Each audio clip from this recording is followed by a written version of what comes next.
In New Orleans, a ship called Genesis arrives at the docks to deliver several containers of mysterious cargo, which will be distributed throughout the city. Meanwhile, Biggie gathers a bunch of dealers including Newt and presents them with the latest upper. It's called Power and it gives people a special ability for 5 minutes. Biggie gives the uppers to the dealers for free and even lets them sell it at any price they want. Sometime later, Robin sneaks out of her home to sell some power on the streets. 3 teenage boys notice she's a small girl, so they try to overpower her to steal the uppers. A fight ensues as Robin tries to defend herself, but in the middle of the struggle they're interrupted by police officer Frank, who makes them stop by showing his gun. A boy puts the upper in his mouth, intending to gain the power to fight him, so Frank explains that power has hurt people or even made them explode. As the boy hesitates, Frank takes the power and arrests Robin, causing the guys to run away. Once they're alone, Frank lets go of Robin and reveals he's her friend. He buys power from her and even gives her an old motorbike as a birthday present. The next day, Art goes to an apartment in the slums to look for Newt, who points a gun at him from behind the door and refuses to open it when Art asks where power comes from. Using a trick to open the lock anyway, Art makes his way inside and discovers Newt has become incredibly disfigured because of his addiction. He's also keeping a huge stash of power in his apartment with an alligator as a guard. Next, Art threatens Newt with a weapon, and when Newt tries to grab his, Art shoots it away. While Art steals Newt's phone, Newt runs to hide in another room and takes power to activate his ability, which sets his whole body on fire. After a failed attack that starts a fire in the room, Newt starts chasing Art through the building, causing him to fall off an edge. Art manages to hold on at the last second and jumps into the lower floor while Newt feels his body weaken, so he takes 3 more doses and goes after Art, only for a neighbor to throw water at him. Art uses the chance to rush to the bathroom and soak his jacket with water, so when Newt comes for him, Art covers him with the jacket and pushes him into a filled tub. At first Newt refuses to talk, so Art starts punching him until he confesses he got the power from Biggie. At that moment Newt's body starts shaking, so Art runs away right before Newt explodes. This causes him to have flashbacks of a car accident he was in with his daughter. Meanwhile, Robin checks on her sick mother Irene before going to school. While in class, Robin texts Newt to ask for more power, and the one responding is Art using Newt's phone. Suddenly the teacher calls her out for not paying attention and asks her how she expects to have a future. A friend mentions she's a great rapper and starts to create a beat for Robin to freestyle, so a nervous Robin begins rapping against the system and her teacher. Her classmates record everything and cheer for her, only to then reveal this was just a fantasy in Robin's head. The teacher asks her to give up her phone or go to the principal's office, so she chooses to leave. Later the cops surround a bank where a criminal has taken hostages with a mysterious power. Frank takes over a coworker's spot and when nobody is watching, he takes power and starts a timer on his watch. He goes inside through the back door and finds the hostages, unaware that the thief is moving nearby unnoticed because he has camouflage powers. The guy hits Frank to knock him down then runs away with the money, so Frank immediately starts chasing him by following the bags. As his skin continuously changes colors, the thief runs and hits a few civilians before stealing a bicycle.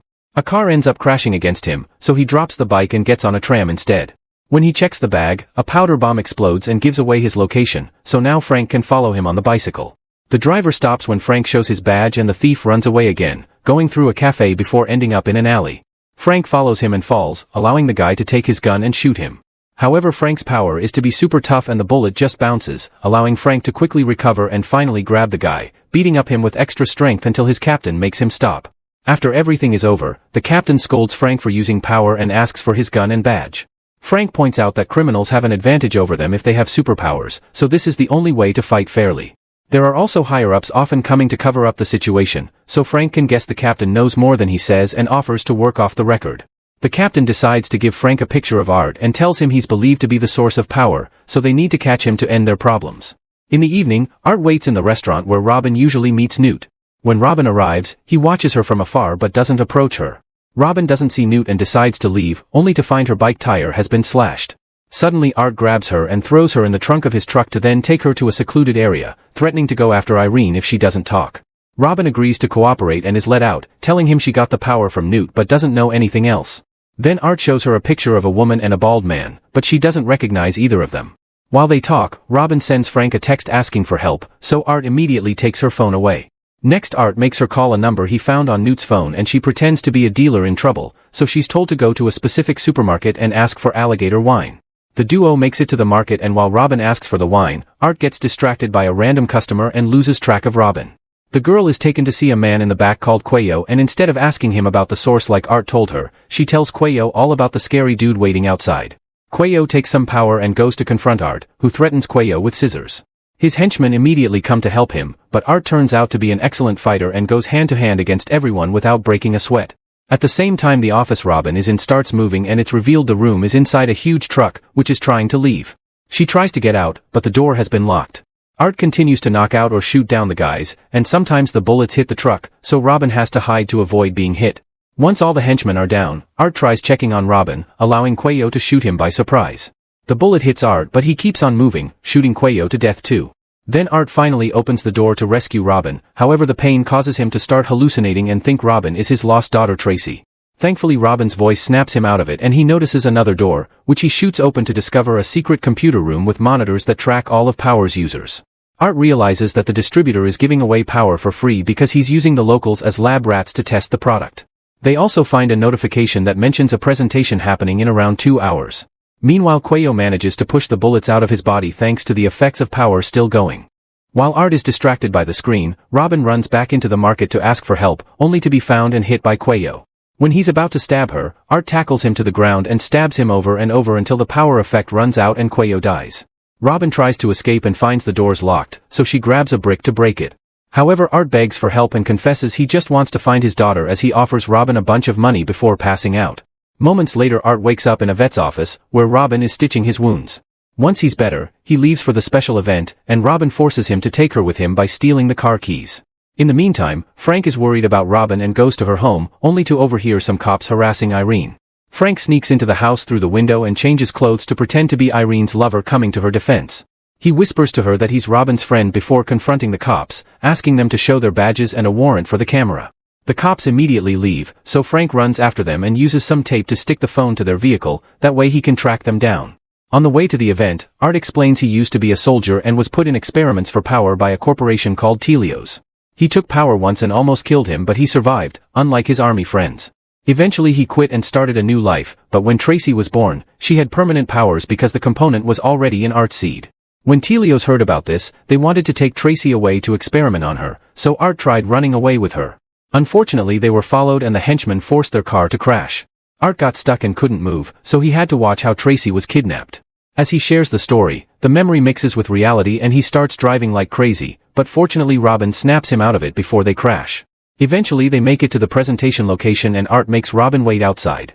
When Art gets in, a guard tries to stop him because he isn't on the list, so Art quickly knocks him out and finds a Telios card among the paperwork. Then Art takes the guard's jacket and sneaks into the presentation pretending to be an employee. Biggie is presenting Power to a South American cartel leader, explaining his goal is to reach the next evolutionary step. They've taken the DNA from different animals to gather the best survival skills so humans can have them too, and Biggie hopes that with his guest's investment one day they can create a permanent version of Power. Meanwhile outside, Frank finds Robin and tries to convince her that Art is behind Power, but she refuses to believe him. Back to Biggie, he asks a woman to get inside a tank and take some power. Her skin immediately begins getting frosty and it's revealed she can control her body temperature. While she breathes frost on the glass for fun, Art silently approaches a bartender and kills him with an ice statue. Then Art approaches Biggie with a gun hidden under a tray, but Biggie recognizes his face. Art tries to threaten him, but at that moment an employee finds the body and screams, so he hits him and grabs him hostage instead. A bunch of people in the room take out their weapons and Art threatens to kill Biggie, but the cartel lady doesn't care and tries to leave with the case of Power. Then more of Biggie's men come in to stop the lady and one of them takes a dose of Power, only to immediately explode. This triggers a gunfight between Biggie's and the lady's men, causing both sides to quickly begin losing people as Art joins the fight as well. 2 bodyguards manage to cover the cartel lady to help her escape while Biggie tries to run to safety, dropping his tablet in the process. This causes the tank to start failing and the woman loses control of her power. She screams in pain while her boyfriend tries kicking the tank to break it to no avail. Art beats the guy up while Biggie keeps avoiding him, and eventually the frost takes over the woman's body, slowly freezing every inch of her skin until she's dead. Art manages to grab Biggie and shakes him as he demands answers, only to be hit by an employee to start a hand-to-hand fight. After pounding her head on the tank, Art uses her own taser to knock her out then goes after Biggie again. He shoots Biggie's fingers off and shows him the picture, so Biggie finally explains those are Dr. Gardner, the head of the project, and her bodyguard Wallace, who took Tracy. They can be found on the boat called Genesis, which carries the whole operation. At that moment Frank gets inside and tries to arrest Art, only for Art to quickly disarm him. As they argue over Robin, Biggie takes a dose of power and begins transforming into a huge monster that hits the ceiling and causes the whole building to shake. Bullets do nothing to him, so Art runs away and Frank catches up to him by sliding under Biggie. The duo takes a back corridor and as they run, Art opens a bunch of gas canisters while Frank steals some power. When they make it to the exit, Art shoots the gas canisters and causes a big explosion that kills Biggie and sends a shockwave to the street before Biggie's hand lands on a car. Afterward, Frank arrests Art, and when Robin tries to defend him, Art just tells her to go home. While Robin gets on her bike, she sees Wallace among the cops and recognizes him from Art's picture, so she decides to follow him. Meanwhile, Art tells Frank that in a few seconds his captain will tell him to take him somewhere else instead of the precinct. His prediction comes true and Frank realizes his captain is part of Telio's bribed men in the force. Frank finally hears Art out and learns his daughter has been the sample they used to make power, which will spread to the rest of the world if they don't stop it. They agree to work together and make a plan, so by the time Telio's men surround the car, Frank is already gone. Afterward, Art is taken to the Genesis and meets with Gardner, who was the one to experiment on him during his army days. Robin is watching nearby, and Frank is furious to see her when he arrives. After a pointless argument, Frank gives her a special earbud so she can keep guard and inform him of anything happening in the area. Then Frank takes some power and approaches the guard, who shoots him down before going away, leaving the door open because he thinks Frank is dead. Frank quickly recovers thanks to his power but loses the bud that connects him to Robin as he sneaks inside, knocking out the guard by surprising him from behind. Worried about the lost connection, Robin decides to sneak in too and hides inside a van, which is loaded onto the ship. Next, Robin searches around the control room and finds Frank cuffing a bunch of unconscious workers. On the monitors, the guys escorting Art ask for the door to be opened, so Robin presses a button as a cover. They realize there's a map of the ship and full access to all the doors there, so Frank takes a gun and the earbud, asking Robin to guide him while he goes to save Art. After he leaves, Robin closes the very heavy door for safety. At that moment the alarms go off and Wallace takes power so he can punch the doors down by force. While looking at the different monitors, Robin finds Tracy and gets distracted, so another powered guard finds Frank, quickly disarming him. A hand-to-hand fight begins, but Frank can't cause any damage because the dude is made of rubber. In the struggle, Frank loses the earbud again and Robin has to talk to him through the speakers, so Wallace finds her location and begins punching her door. Frank gets stuck in a tight rubbery hold, but he manages to punch the guy and release himself before dragging the man to a nearby door. Robin immediately closes it and the guy's arm gets trapped, meaning it'll break when the effect of power stops. At that moment Wallace finally brings down the thick door, only to discover Robin has broken the computer with an axe and escaped through the emergency hatch. As the ship takes off, Frank takes more power before retrieving his gun and continuing his search. Meanwhile, Art reveals he's had a power dose in his mouth all along and convinces the guard to let him go to avoid the consequences of his powers. At that moment both Wallace and Frank find him, so Wallace punches Frank before turning to Art. Frank passes his gun to Art, who shoots Wallace twice, easily killing him. Back to Robin, she searches the lab area and hears a guard coming, so she hides and waits for the right moment to knock him out from behind. Then she takes his keycard and finally gets access to the lab rooms, where she finds Tracy and notices the scars on her body from the experiments. At first Tracy is wary, but she immediately becomes happy when she hears her dad is there. Suddenly Gardner comes looking for Tracy too, but the girls manage to hide under a hatch just in time. Then they run off and on their way out, a random plant becomes healthy again when Tracy touches it. Soon they make it to the deck and reunite with Frank and Art, who finally hugs his daughter again. The group tries to find their way out among all the containers only to suddenly be blocked by a guard with the power to make his bones grow out as weapons. A fight ensues and the guy cuts Art's weapon in half with his bones, so Art picks up a metal rod to defend himself. Frank tries to take the girls to the lifeboat and uses his body as a shield against the incoming bullets, but Robin sees Art in danger and goes back to help him. She frees a hook to knock out the guard, then Art kills him by stabbing him with his own bones. Afterward Art rushes to the lifeboat to reunite with the others, but Robin is caught by the guards and Gardner asks for Tracy in exchange for Robin's life. Art comes out and takes power, gaining the ability of a pistol shrimp. This allows him to vaporize the water around him and shoot extremely hot shock waves that kill all the henchmen in seconds. Robin jumps out of the way just in time as all the containers are brought down and a crane falls on top of Gardner. Art passes out because his body can't stand so much power, meaning he's about to die. However, Tracy immediately comes to his side and heals him with her powers. Now the group can get on the lifeboat and finally escape. Sometime later Art informs Frank he's leaving with Tracy to start a new life.